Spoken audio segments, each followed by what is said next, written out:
In an age where technology has progressed at a quicker rate than ever before, from smartphones to electric cars, various rare minerals such as lithium, cobalt, and silver have never been more in demand than ever. Countries that are rich in these minerals have seen this opportunity as a way to improve their economic status, and communities that are in poverty. But behind the gleam of progress lies a darker story in these nations.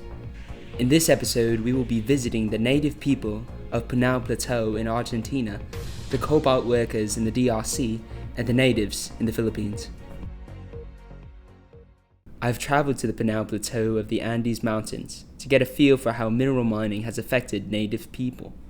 An estimated 20 tons of lithium can be found in the plateau, which makes up for almost 10% of the world's known lithium reserves.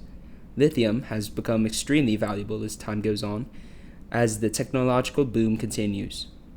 Lithium is the main material used in products like batteries, phones, laptops, and now recently, electric vehicles. Today, I will join the native people of the Pinal Plateau to hear how lithium mining has affected their lives as many others benefit from this practice. Hola, my name is Juan, and I have lived in the Pinal Plateau my whole life. My family has been here for generations, and I call this place home. Could you please explain a little bit about the actual process of lithium mining? When the lithium companies arrived, we didn't even know what lithium was or what it was used for. Then these big industrial companies have set up mining operations in the salts of the plateau. They drill up a lithium-rich brine from beneath the surface and transfer it to large evaporation ponds where they are left to evaporate. They profit from our land and damage our communities. Besides taking up space and materials, how does it affect your everyday life? The mining has not only affected my daily life, but also the daily life of all 50,000 of us. The process of extracting the lithium brine requires a massive amount of water. The water runoff has contaminated the land and our water source, rendering them unusable.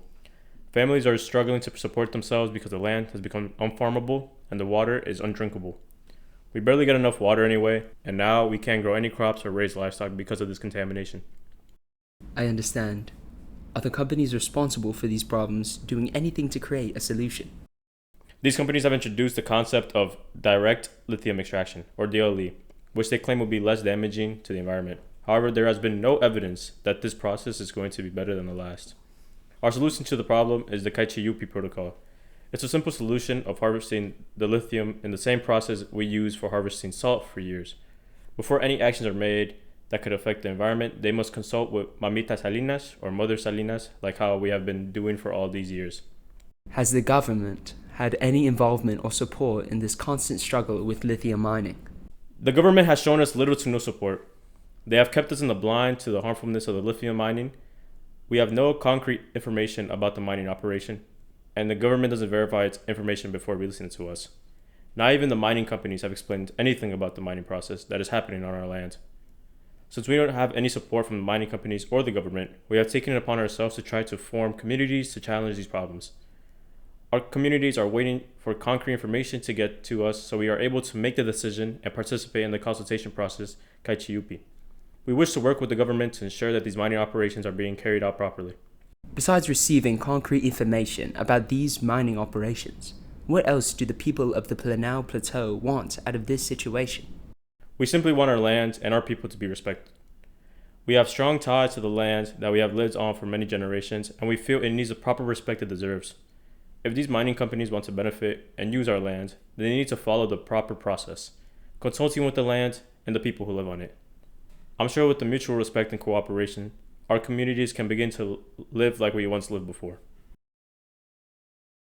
Our next country that we will visit is the Democratic Republic of the Congo, and we were able to get in contact with the Chinese employer in the heart of the cobalt mines. He will be informing us about the amount of corruption that occurs deep in this country and the rather poor working and living conditions in these mines.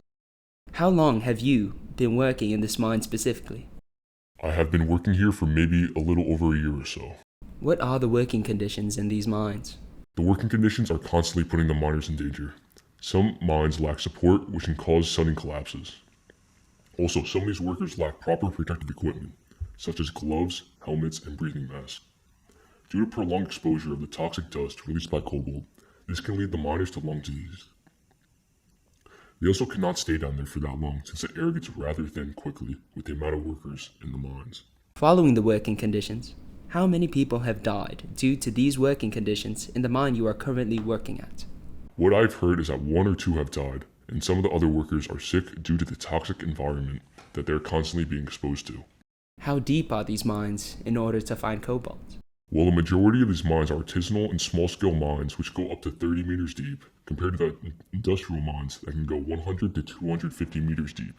How are these big industrial mines affecting nearby communities? Some of these communities have been forced out of the area for these industrial mines to be further expanded. Despite this, the government provides very little to no compensation for the houses that are lost during these expansions.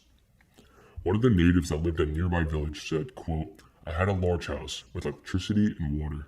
Now I have a small house that was all I can afford with this compensation. We have to drink from wells, almost no electricity, and it's truly heartbreaking to see people struggle this much from other people's greed. These people have to breathe in the air that is filled with dust, water that is polluted by the mines, and many of these families are forced into labor mining for these materials that are harmful to their bodies." What do you mean by these families are forced into mining? And how old are these children? Well, due to these big Chinese corporations expanding these mines, this has led many families to lose their jobs in the neighborhood, resulting in them having to find other ways to make money. So these families are forced to mine on the surface of the mines with no protective equipment. I have seen children as young as 7 or maybe 8 years old carrying sacks of cobalt to sell to local traders in the area, where the families get paid $1 to $2 a day. That's devastating that these people have to live like this in order to survive. How does this raw cobalt that these traders receive go through the supply chain and end up in companies like Apple, Samsung, and other tech companies? As I said, these local traders that receive raw cobalt from these families, they sell to refiners. These refining companies are mostly Chinese-owned companies, which is where 75% of the world's cobalt refining takes place.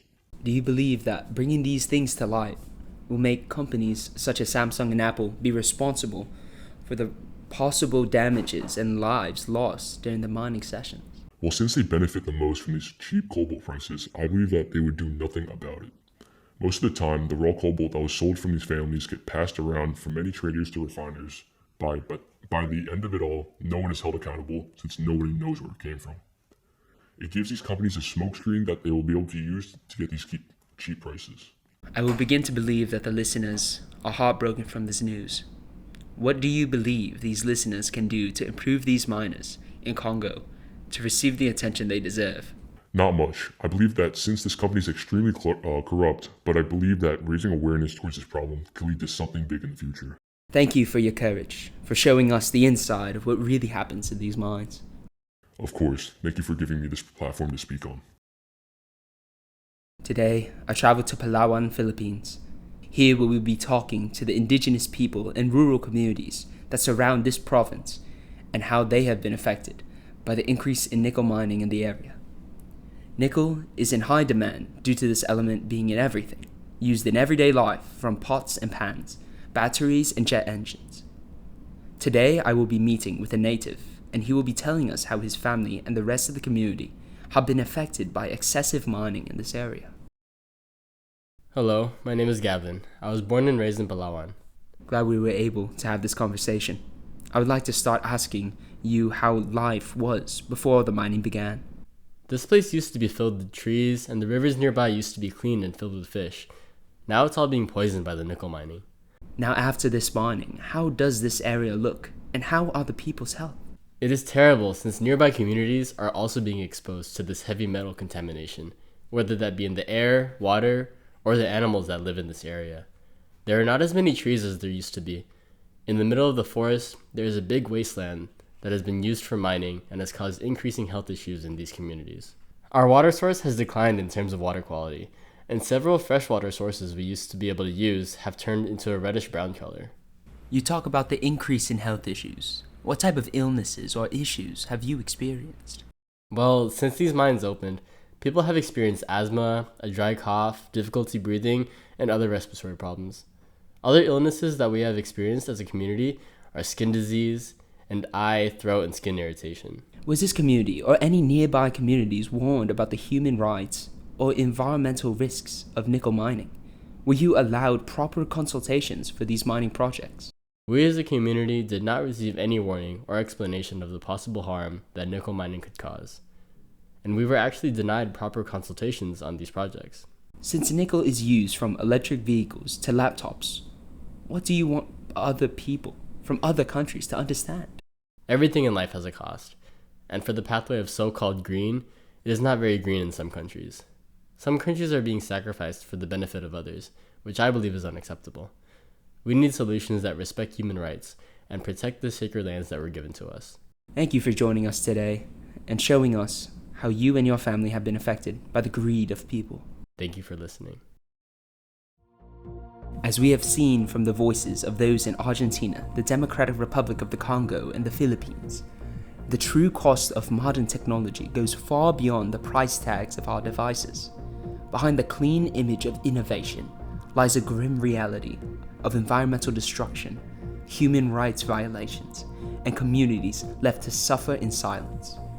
Native people are stripped of their land, miners work and die in unsafe conditions, and ecosystems are poisoned, all for the minerals that power our phones, cars, and everyday appliances.